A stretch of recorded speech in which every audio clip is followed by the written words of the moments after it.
It's Bandarra o'clock.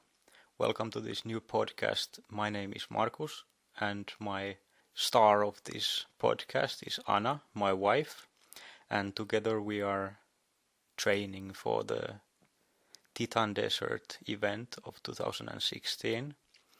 And the reason why we are recording this podcast is to introduce you to our new project. It involves converting Anna, who used to be a top-level gymnast, back into a high-performance athlete after many years of suffering from scoliosis and spinal fusion-related issues. So our training camp is quite a bit different maybe than it would be for a normal athlete. Anna, why don't you take your audience and share us your story from your childhood? Hi. Well, I started training when I was about 5. My mom wanted me to do some activities after school, and she decided that gymnastics was the better for me. So I started to go a few days per week, a couple of hours. And in the last days before I got my surgery, I was going like 5 days a week or so. When I was about 9, my trainer found something strange in my legs, and my parents took me to the doctor, and then they found out that I had scoliosis.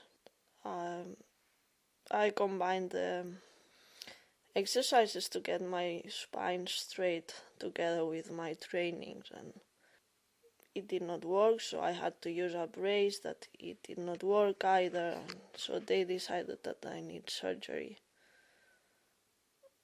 And after the surgery, I never went back to my training. And how old were you when you got your surgery, and how many years had you been training so far? I was 14, so I had been training for almost 10 years. For a 14-year-old, that's almost the whole life. So basically, the surgery took away the whole content of your youth so far. Yes, it did. It was the only thing I wanted to do. I just wanted to be a gymnastic. So after the surgery, I had nothing. And you had high goals as well. You have been telling that you were seriously aiming for the Olympic Games. Yes, that's what I wanted. And tell people about the operation that you received. What it's called a spinal fusion, but what does it really mean, and how did they perform this thing? Well, I guess nowadays it has changed a bit because I got it a few years ago and things must be more modern now. But basically what they do, they straighten the spine. So because my curve was like an S, they needed to straighten it all, not just a part. So they had to put nails and wires and bars to make it straight, and after a couple of months it's fused, so the bones settle down and you are all straight, and yeah, that's what they do. So basically, you have like 1.5 or 2 meters of titanium rod in your back that not only makes your spine straight again, but it also makes everything stiff, and there's a lot of foreign objects in your back causing all kinds of issues. Yeah, it does. I don't feel it in the upper back that much, but I can feel it almost every day in my lower back. I think since I live in Finland it has got better because of the cold weather and that there is not as much humidity as in Barcelona. So I've stopped feeling that metal things in the lower back. But it's the nerve pain is still there. And you also have some muscle stiffness and these kinds of not so acute symptoms. Yeah, in the shoulders they are very jammed all the time and it hurts and I get a lot of headaches and I don't sleep well and it affects in my everyday life a bit. So basically after your surgery you were forced to leave sports altogether. Have you been doing any kind of sports activity in these 17 years since you got the operation? Well, I was allowed to do swimming because it was good for the back and it was good to use the muscles in the legs that are very important because if the legs cannot support the spine then it will not be very convenient. And then I have been skiing during the winter and a few years ago I found out that I like to use the longboard, so I've been skating as well. But I never went back to professional sports. Professional sports meaning any type of competition, right? Yes. So why after 17 years of hiatus since the dream of your Olympic Games goals and all these kind of things, where does the idea of this ultra endurance event in the Moroccan desert with bicycles, where does all this come from, and why do you feel like this is something you want to achieve at this stage of your life? Well, I have always known that I will never go back to gymnastics because my back does not bend. But I never found any sports that would motivate me. I haven't owned a bike for many years, so but I like to use bicycle. And when I found out about the Titan, I thought it will be an adventure, it will be fun, and it will be challenging, and it will take me back to the life I like.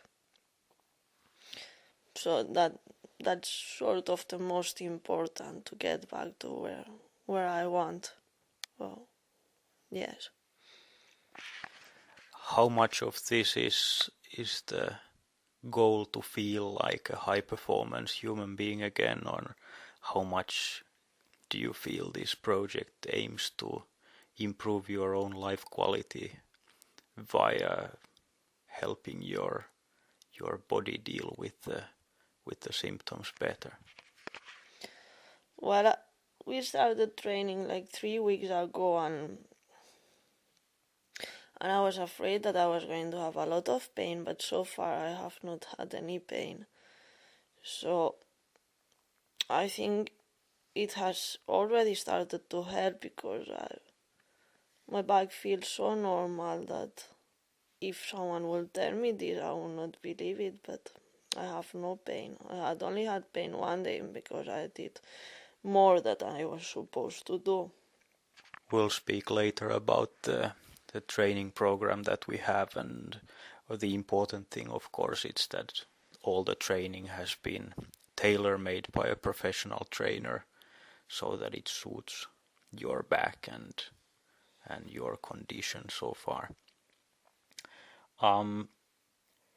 So of course, you being my wife, I cannot let you go into the desert alone.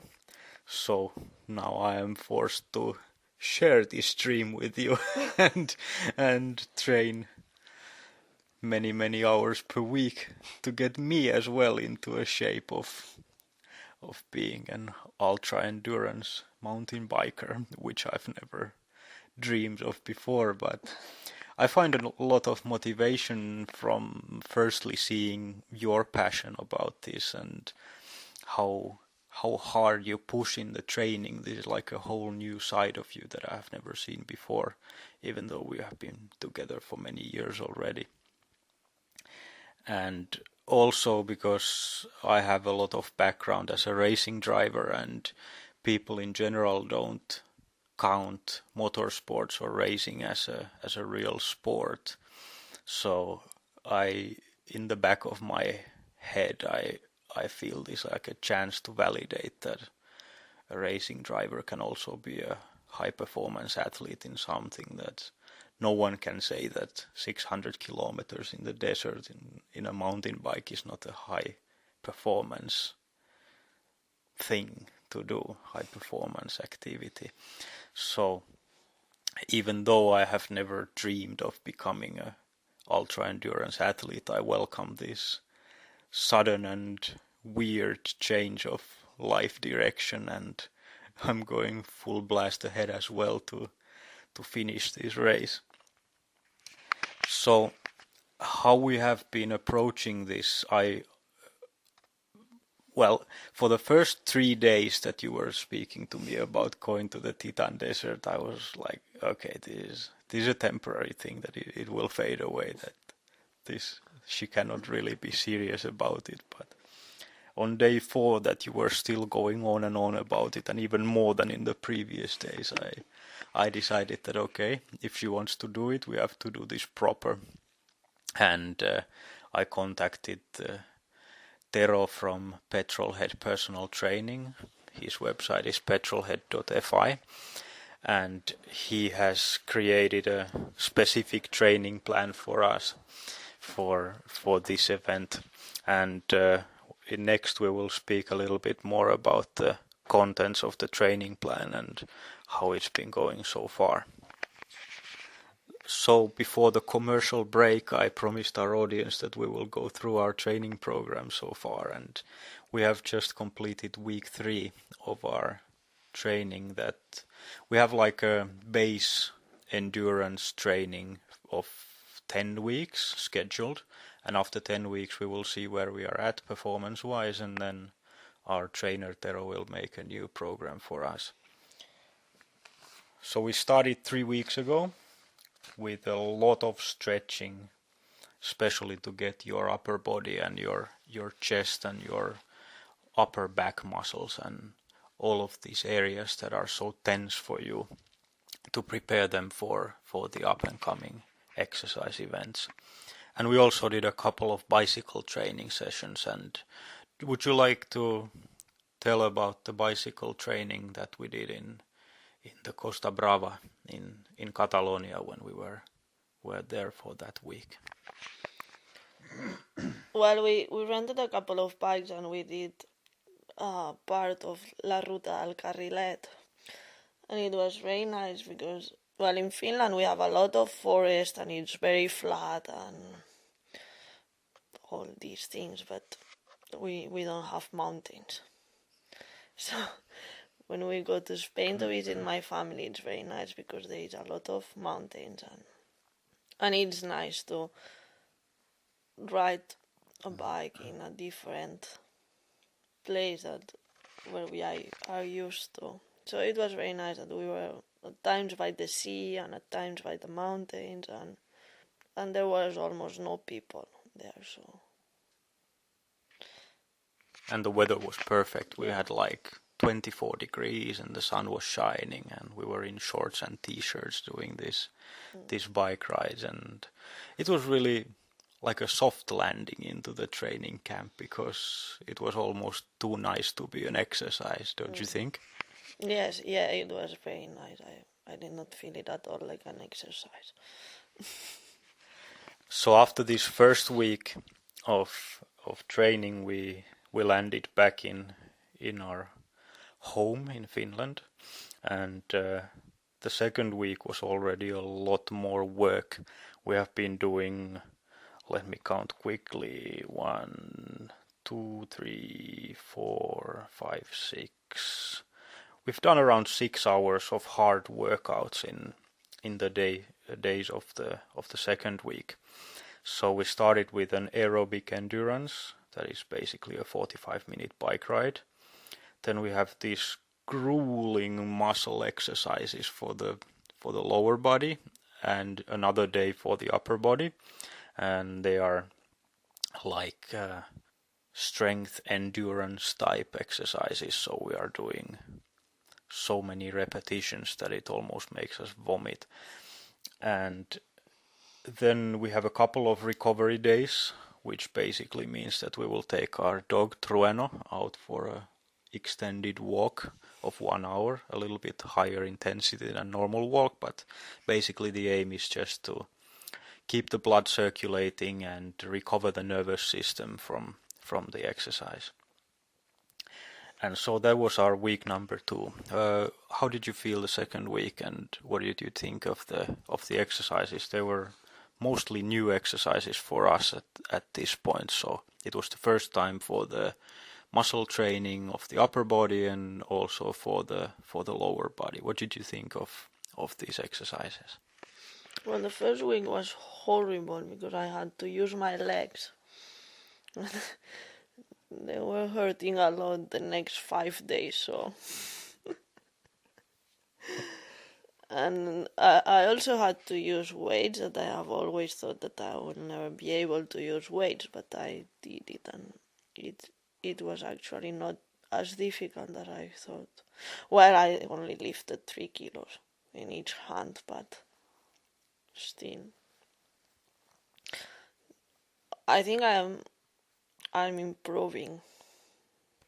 Yeah, you're definitely improving, and even if the weights are quite low, the repetitions are so high that it's actually quite a lot of work.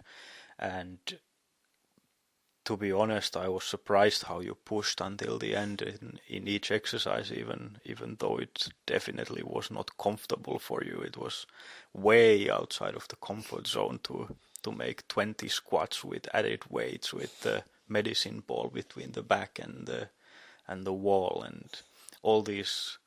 Tero has been quite creative making these exercises as torturous as possible for us. So the first week, for example, I had so much stiffness and pain in my chest muscles after the upper body exercise that it took maybe 5 days to get rid of this pain, and that was quite conveniently the next time that we had to do the same exercise again. So we have quite intense work already. But the week 2 was all categorized as a medium week, medium intensity week. And this week that we have now finished was the first high intensity week. And what changed for the high intensity week is that our aerobic endurance training sessions have been increased from 45 minutes to 1 hour. The muscle training exercises, the two of them are the exact same, but of course, due to progression, we are adding weights to every session, adding weights and adding repetitions. Then, as a caveat, we have an anaerobic endurance training of 1 hour. So what this means is we will go even higher on the heart rate, so that we are in the lactate releasing area of the heart rates per minute, heartbeats per minute, BPM.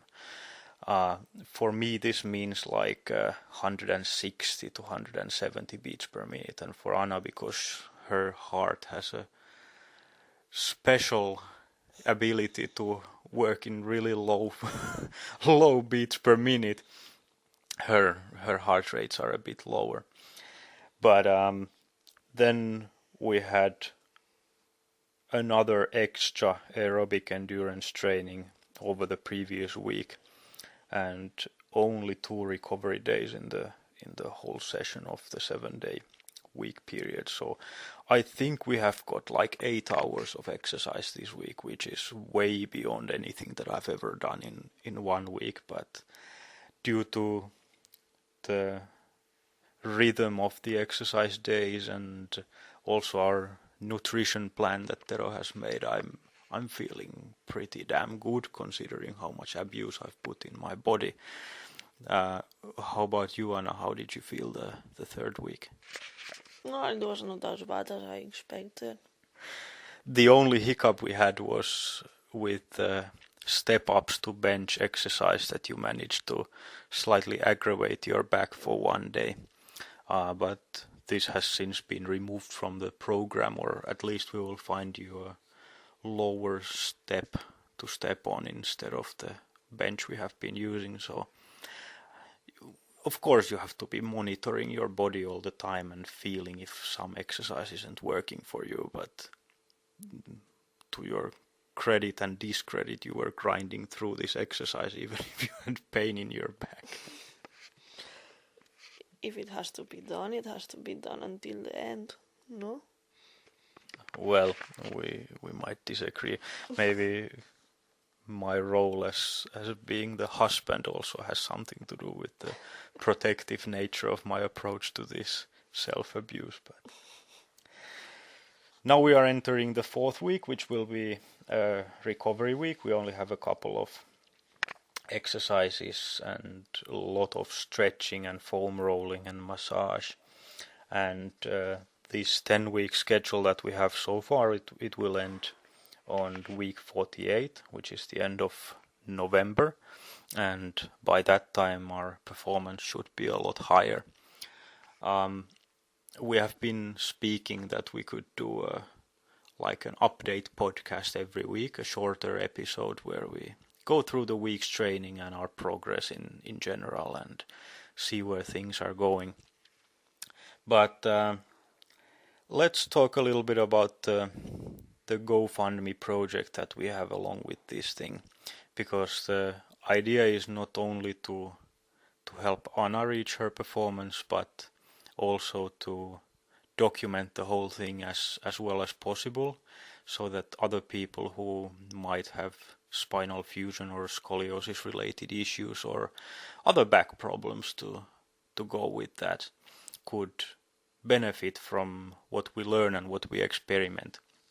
And as the training goes on, a lot of physiotherapy will be needed to reduce the nerve inflammations and all sorts of overload issues. So we will be using conventional physiotherapy and also cryotherapy, which is like an ultra cold environment treatment for 3 minutes in a chamber of -110, -130 degrees centigrade. And we have done that once before, and we want to include a lot of that into the training program. So tell us about what we are doing in GoFundMe and how can people participate in making life better for not only yourself but other people who want to be fit while suffering from these same conditions as you have. Well, I have always been feeling alone in my scoliosis thing, not besides my family, because I have never known anybody with this disorder, so nobody could really help me with real pain and so what to do with my pain and stuff, because swimming pool has not really helped and the physiotherapy has not really helped either. So I want to help other people with my same disorder, and I want to investigate what kind of trainings are good and what kind of therapies are good and what is it good for the back that has this problem. So if you think that this could be important, that it could help someone else to don't feel as alone as I felt, then I would appreciate your donation. And the link to the donation page will be in the notes of this episode on YouTube at least, and we will share it in every other platform as well. So if you feel you want to donate to Anna's and my project, we would greatly appreciate it. Alright, I think this is a wrap for the first episode of the Bandarra clock, which is the name we figured out 2 minutes before we started recording this podcast, and I guess I'll see you all next week again for a next episode. Yeah, see you next Sunday. Until then.